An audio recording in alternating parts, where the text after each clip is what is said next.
This channel does not promote any violent, harmful, or illegal activities. All content provided by this channel is meant for an educational purpose only. দেখছেন টিভি9 বাংলা রনিবার হচ্ছে আপনাদের সঙ্গে আজকে অত্যন্ত গুরুত্বপূর্ণ দিন কারণ আজ তিলোত্তমার ধর্ষণ খুন কাণ্ডের সাজা ঘোষণা হতে চলেছে। শনিবার সঞ্জয় রায়কেই দোষী সাব্যস্ত করেছে শিয়ালদা আদালত। বিএনএস এর 3টে ধারায় দোষী সাব্যস্ত সঞ্জয়। আজ বেলা 12:30টায় শুনানির পর সাজা ঘোষণা। সঞ্জয়ের সর্বোচ্চ শাস্তি হতে পারে মৃত্যুদণ্ড। আজকে অত্যন্ত গুরুত্বপূর্ণ দিন। আজকের দিকে নজর রয়েছে গোটা বাংলার, গোটা দেশের। আমাদের সহকর্মীরা রয়েছেন এই মুহূর্তে আমাদের সঙ্গে। দুই সহকর্মী রয়েছেন, শিয়ালদা কোর্ট থেকে রয়েছেন সুপ্রিয় এবং প্রেসিডেন্সি জেল থেকে রয়েছেন সৌভিক। এবং আমি প্রথমে সুপ্রিয়র কাছেই যাব কারণ গত শনিবারের যে সাজা ঘোষণার দিন যে ছবিগুলো আমরা দেখেছিলাম, আজকে আমি আবার একবার জানতে চাইছি যে এখানকার নিরাপত্তা ব্যবস্থা এখন কেমন রয়েছে, মানুষের মধ্যে ঠিক কি ধরনের প্রশ্ন, কি ধরনের উত্তেজনা কাজ করছে?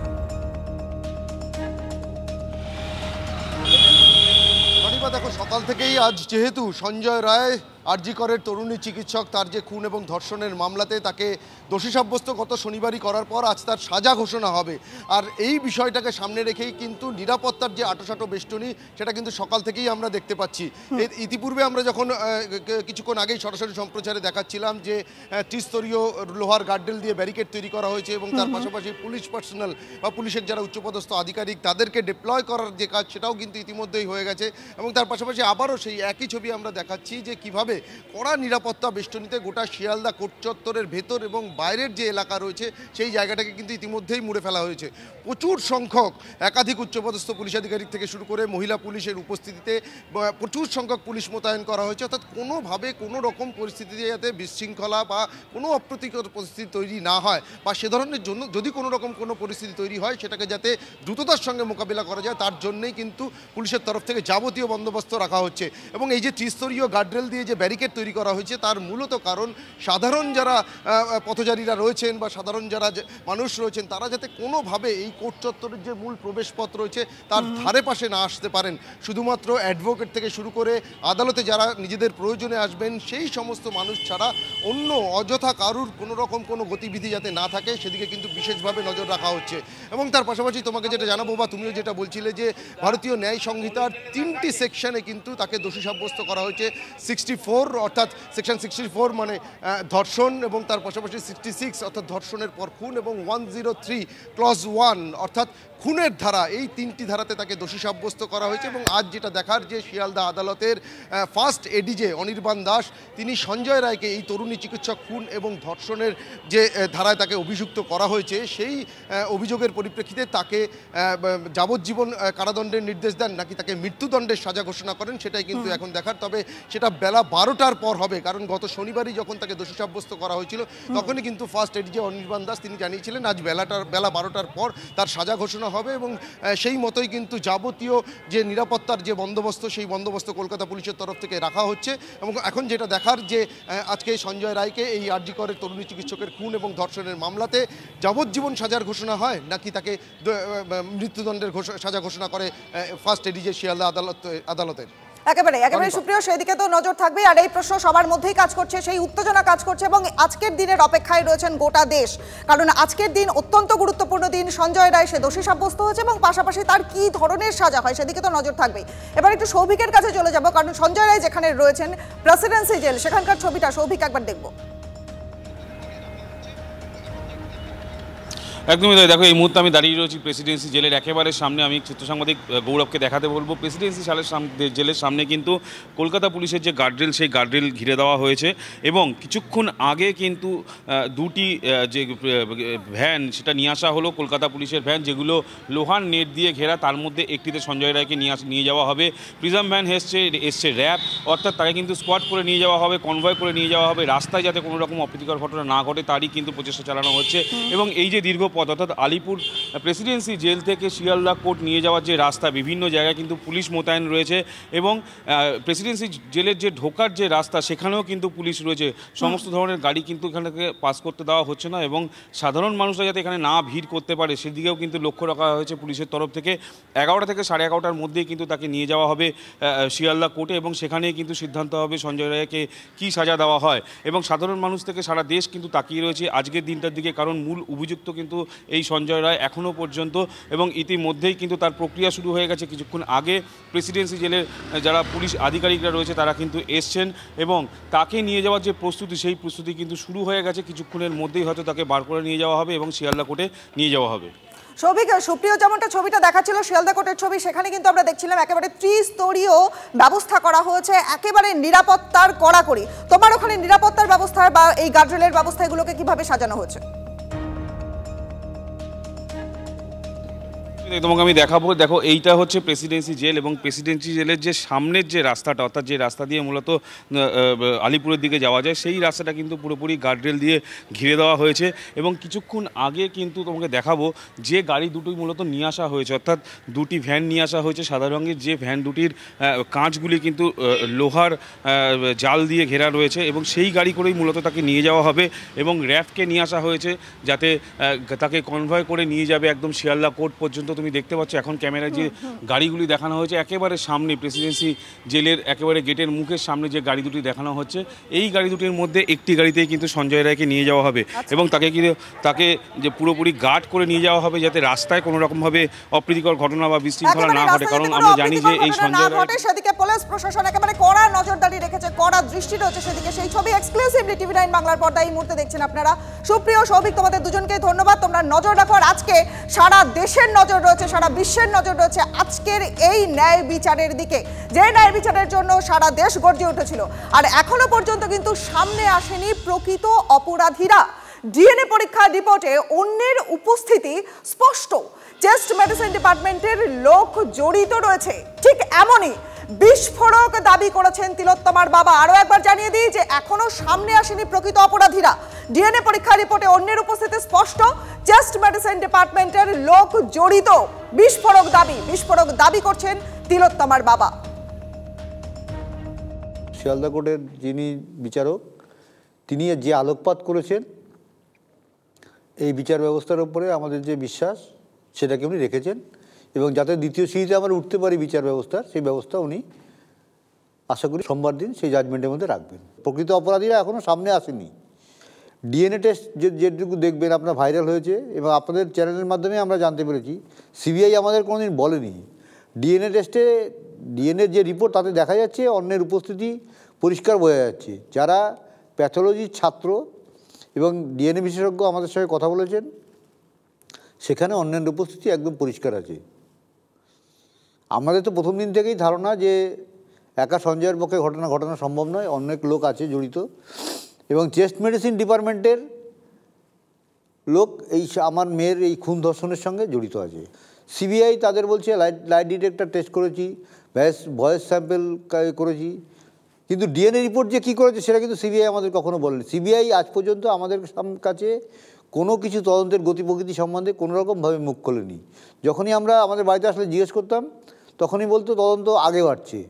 কি আগে বাড়িয়েছে সে তার প্রতিফলন আজ পর্যন্ত আমরা দেখতে পাইনি। এই খবরে আমাদের সারা দিন নজর থাকবে, কারণ তিলোত্তমার ধর্ষণ খুন মামলায় সঞ্জয় রায়কে দোষী সাব্যস্ত করা হয়েছে। আজ তাকে কি সাজা দেয় শিয়ালদা আদালত, সেই খবরে নজর থাকবে টিভি9 বাংলা এক্সক্লুসিভ। সবার প্রথমে সেই খবর টিভি9 বাংলার কভারেজ করছে। আর বাংলাদেশের খবরে তো নজর রাখতেই হবে, সেখানেও তো একটা গুরুত্বপূর্ণ খবর, কারণ আজকে বাংলাদেশে চিন্ময় কৃষ্ণ দাসের জামিনের আবেদনের শুনানি হতে চলেছে। যে জামিনের আবেদন নিয়ে বারবার টালবাহানা হয়েছে এবং তার জামিন স্থগিত করে দেওয়া হয়েছে, আজ বাংলাদেশে চিন্ময় কৃষ্ণ দাস তার জামিনের আবেদনের শুনানি। বাংলাদেশ হাইকোর্টে চিন্ময় কৃষ্ণ দাসের জামিনের আবেদনের শুনানি হবে। গ্রেফতারির 55 দিন পার হয়ে গেছে এবং এই 55 দিন পর চিন্ময় কৃষ্ণ প্রভুর জামিন মামলায় উচ্চ আদালতে শুনানি। গত 25শে নভেম্বর রাষ্ট্রদ্রোহের মামলায় তাকে গ্রেফতার করেছিল বাংলাদেশ পুলিশ। আর সেই থেকেই জেলবন্দি অবস্থায় রয়েছেন সন্ন্যাসী। তার শারীরিক অবস্থার অবনতি ঘটেছে, সূত্র মারফত ঠিক এমনই খবর পাওয়া যাচ্ছে। তার আইনজীবীদের উপর হামলা করা হয়েছে, হুমকি, হুঁশিয়ারি, আইনি জটে বারবার পিছিয়ে গেছে চিন্ময়ের জামিন আবেদনের শুনানি।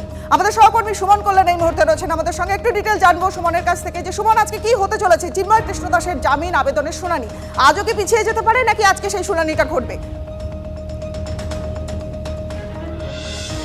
দেখো, এখনও একটা ধোঁয়াশা কিন্তু রয়েছে, কারণ গতকালকে আমরা দেখেছি যে বাংলাদেশ হাইকোর্টে যে জামিনের জন্য আবেদন করা হয়েছিল, গতকালকে মামলাটা লিস্ট হয়েছে এবং দুজন বিচারপতি এই মামলার শুনানি করবেন।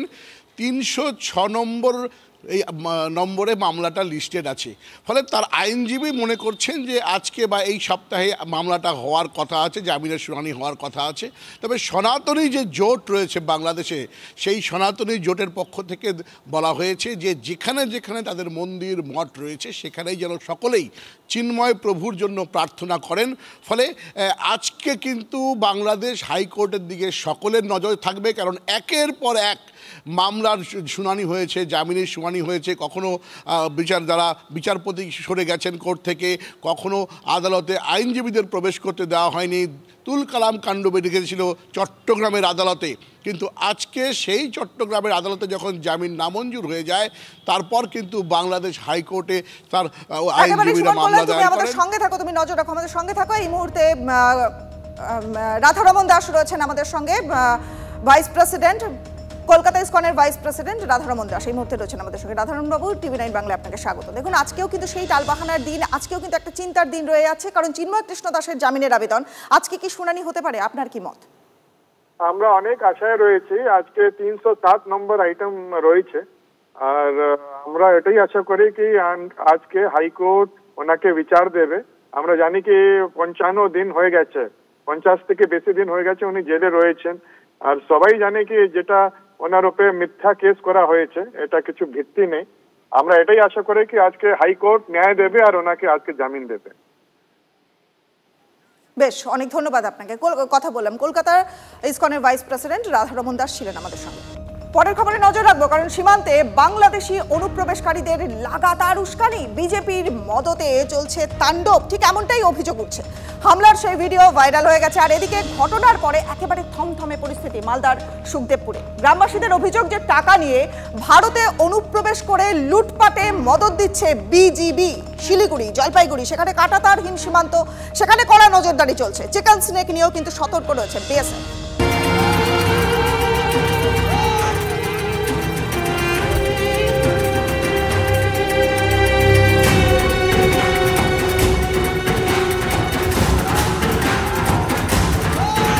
ভারত বাংলাদেশ সীমান্তে আবার টেনশন। উত্তরবঙ্গের প্রান্তিক জেলা মালদার সীমান্ত এলাকায় তাণ্ডব চালাচ্ছে বাংলাদেশি দুষ্কৃতীরা। বিজিবির মদতেই চলছে হামলা, এমনটাই অভিযোগ। শুক্রবার রাত থেকে সুখদেবপুরে বাংলাদেশি দুর্বৃত্তদের হামলা সেই ছবি ভাইরাল। অস্ত্র হাতে বাংলাদেশিরা, সেখানে আবার পাহারায় বিজিবি। যদিও TV9 বাংলা সে ভিডিও সত্যতা যাচাই করেনি। মালদা সুখদেবপুরে প্রায় 1.5 কিলোমিটার এলাকায় কোনো কাঁটাতার নেই। সেই ফাঁকা জায়গা দিয়েই এদেশে ঢুকে পড়ছে বাংলাদেশি দুষ্কৃতীরা। কাঁটাতার থেকে একটু পরেই যেখানে ফাঁকা জায়গা, সেইখানে কিন্তু গর্ত অনেকটা সুড়ঙ্গের মতো তৈরি করে রাখা হয়েছে। আর এই পথ দিয়েই মূলত বাংলাদেশি দুষ্কৃতীরা খুব সহজে ঢুকে পড়ছে, এবং সহজে ঢুকে পড়ার পরেই এখানে অবাধে লুটপাট চালাচ্ছে। শনিবারের পর রবিবারও থমথমে সুখদেবপুর।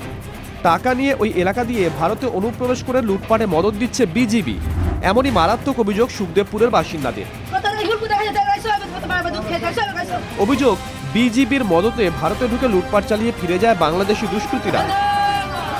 বারবার এভাবেই হামলা চালাচ্ছে তারা।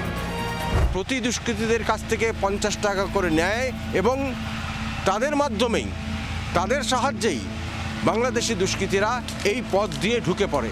এবং আমি যে পথ দিয়ে হেঁটে আসছি, এই দূরে দেখা যাচ্ছে সেই পথ এবং কাঁটাতারবিহীন সেই রাস্তা, যেখানে গর্ত করে দেওয়া হয়েছে, যেখান দিয়ে খুব সহজে তারা ঢুকে পড়তে পারে, এবং যখন তখন তারা ঢুকে পড়ছে এবং হামলা চালাচ্ছে। ওরা পয়সা নেয় ওই দিককার বাংলাদেশের পাবলিকের কাছে। Border guard Bangladesh? হ্যাঁ হ্যাঁ হ্যাঁ। কেন পয়সা নেই? গম কাটার জন্য ওরা কাইটা নিয়ে যাবে।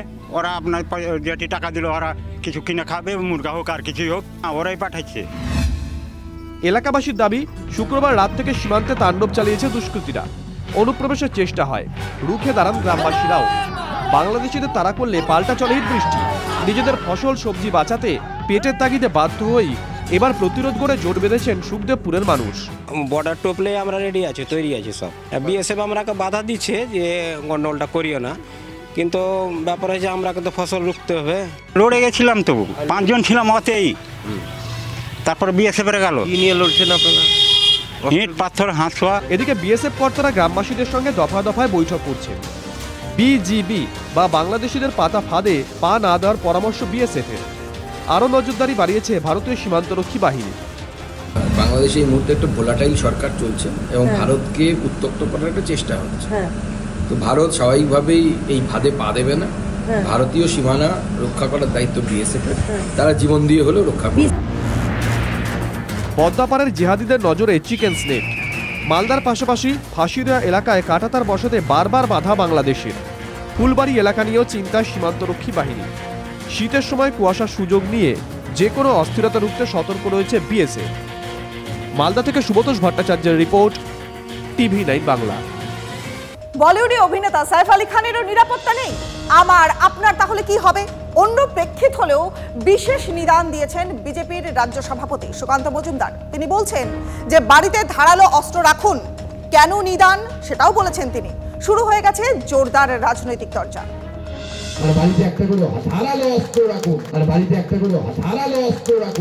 হুগলির কুন্তিঘাটে রাম মন্দিরের সূচনা অনুষ্ঠান ছিল। সেই অনুষ্ঠান মঞ্চ থেকে বাড়িতে ধারালো অস্ত্র রাখার নিদান বিজেপির রাজ্য সভাপতি। ছেলেকে ডাক্তার, ইঞ্জিনিয়ার যা বানানোর বানান, কিন্তু ভালো হিন্দু বানান তার সাথে, যে নিজের ধর্মের প্রতি সমর্পিত হবে। আর বাড়িতে একটা করে ধারালো অস্ত্র রাখুন। আক্রমণের জন্য নয়, আত্মরক্ষার জন্য অস্ত্র রাখার যুক্তিও দিয়েছেন সুকান্ত। নিজের ধর্ম রক্ষার অধিকার সবার আছে, তাই ধর্ম রক্ষার জন্য সকলে একত্রিত হন। আমরা কাউকে আক্রমণ করতে যাব না, হিন্দু সমাজ কোথাও কোনো আক্রমণ করতে যায় না, কিন্তু আক্রমণ হলে নিজের আত্মরক্ষার অধিকার তো আছে আমাদের। মুখ্যমন্ত্রীকে সরাসরি আক্রমণ সুকান্ত। দিদির পুলিশ তো বাঁচাবে না, কারণ ওটা সিদ্দিকুল্লাহ চৌধুরীর পুলিশ। দিদির পুলিশ তো বাঁচাবে না, ওটা শেখ শাহজাহানের পুলিশ, শওকত মোল্লার পুলিশ। আপনার জন্য কে আছে?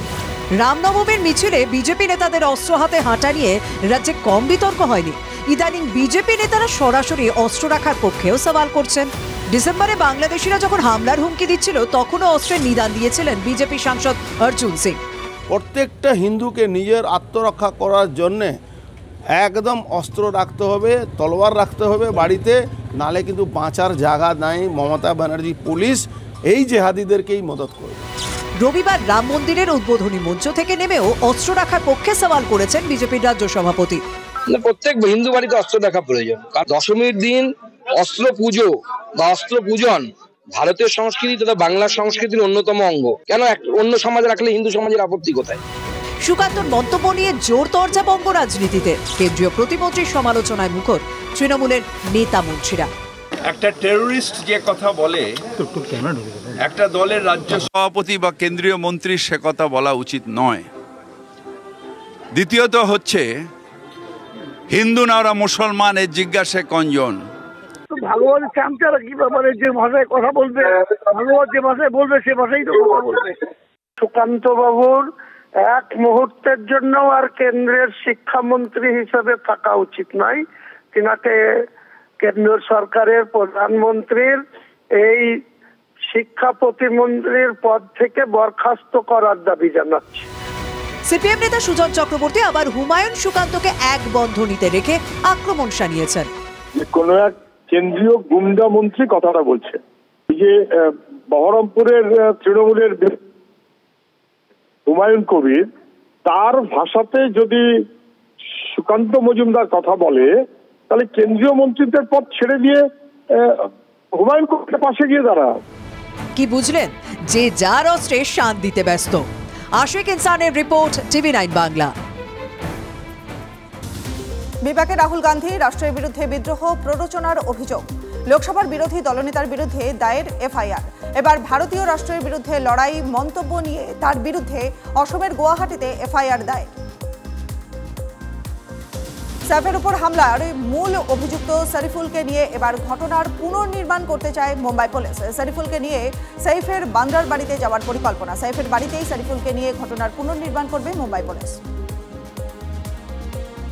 ইউপিআই ট্রানজাকশনই বিপদ বাড়ায় সাইফের উপর হামলায় ধৃত শরীফুলের। ওর্লিতে সেঞ্চুরি মিলের কাছে পরোটা ও জলের বোতল কিনতে ইউপিআই ট্রানজাকশন করে ধৃত। সেখান থেকে টাওয়ার লোকেশন ট্র্যাক করে থানে থেকে শরীফুলকে ধরে পুলিশ।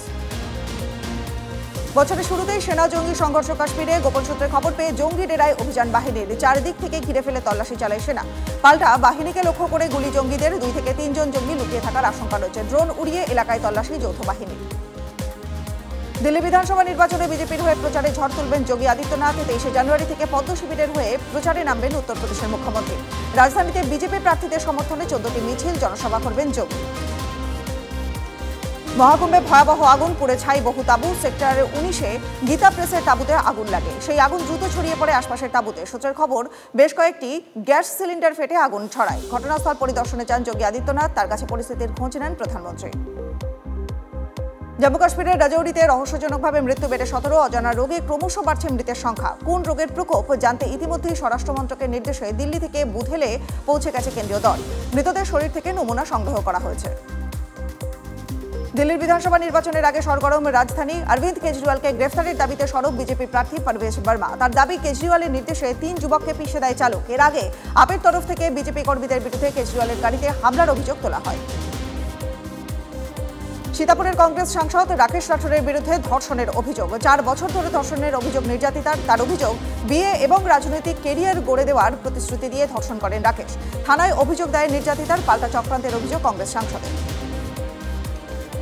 ভয়াবহ পথ দুর্ঘটনায় মৃত্যু মনু ভাকেরের দিদা এবং মামার। হরিয়ানার চরখি দাদরিতে পথ দুর্ঘটনায় পরিবারের 2 সদস্যকে হারালেন অলিম্পিয়ান। পুলিশ সূত্রের খবর যে মহেন্দ্রগড় বাইপাস ধরে স্কুটারে যাওয়ার সময় দ্রুত গতিতে গাড়ির ধাক্কা মারে তাদের। ঘটনাস্থলেই পিষে মৃত্যু ঘটে দুজনের।